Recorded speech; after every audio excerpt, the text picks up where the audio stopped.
বঙ্গোপসাগরে সৃষ্ট নিম্নচাপটি আজ দুপুর নাগাদ ঘূর্ণিঝড়ের রূপ নিতে পারে, এমনটাই জানিয়েছে আবহাওয়া অধিদপ্তর।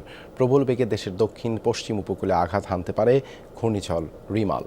আবহাওয়া অধিদপ্তরের পক্ষ থেকে নিম্নচাপ সৃষ্টির কথা জানানো হয়। দেশের 4 সমুদ্র বন্দরে 1 নম্বর দূরবর্তী সতর্ক সংকেত দেখাতেও বলা হয়।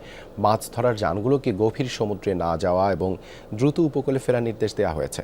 ঘূর্ণিঝড়ে পরিণত হলে উপকূল সহ দেশের বিভিন্ন স্থানে ভারী থেকে অতি ভারী বৃষ্টি হতে পারে, সাথে থাকবে দমকা ও ঝোড়ো হাওয়া।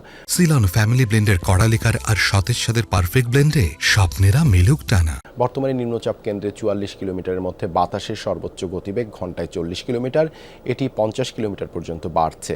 এর প্রভাবে সাগর উত্তাল। সম্ভাব্য ঘূর্ণিঝড় রিমালের আঘাত মোকাবেলায় সাতক্ষীরার উপকূলীয় এলাকাগুলোয় নেওয়া হয়েছে প্রস্তুতি।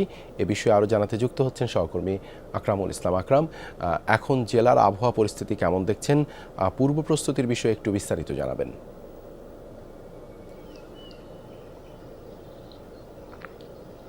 দেবাশিস, সাতক্ষীরার উপকূলীয় অঞ্চলের যে আবহাওয়া বর্তমানে একেবারেই কিন্তু স্বাভাবিক পরিস্থিতিতে রয়েছে। প্রতিদিনের ন্যায় রোদ এবং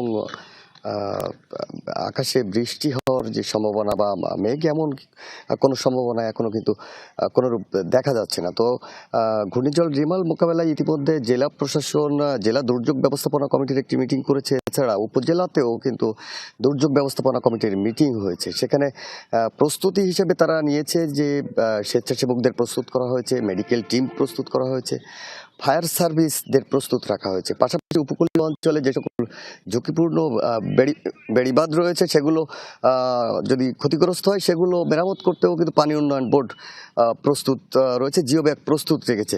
তো দ্বিবার্ষিক সব মিলিয়ে সাতক্ষীরার উপকূলীয় অঞ্চলে জেলা প্রশাসনের পক্ষ থেকে কিন্তু পূর্ব প্রস্তুতি নেওয়া হয়েছে, আশ্রয় কেন্দ্রগুলো প্রস্তুত করা হয়েছে। তো এই ছিল সাতক্ষীরার পরিস্থিতি। ধন্যবাদ আকরাম যুক্ত হওয়ার জন্য।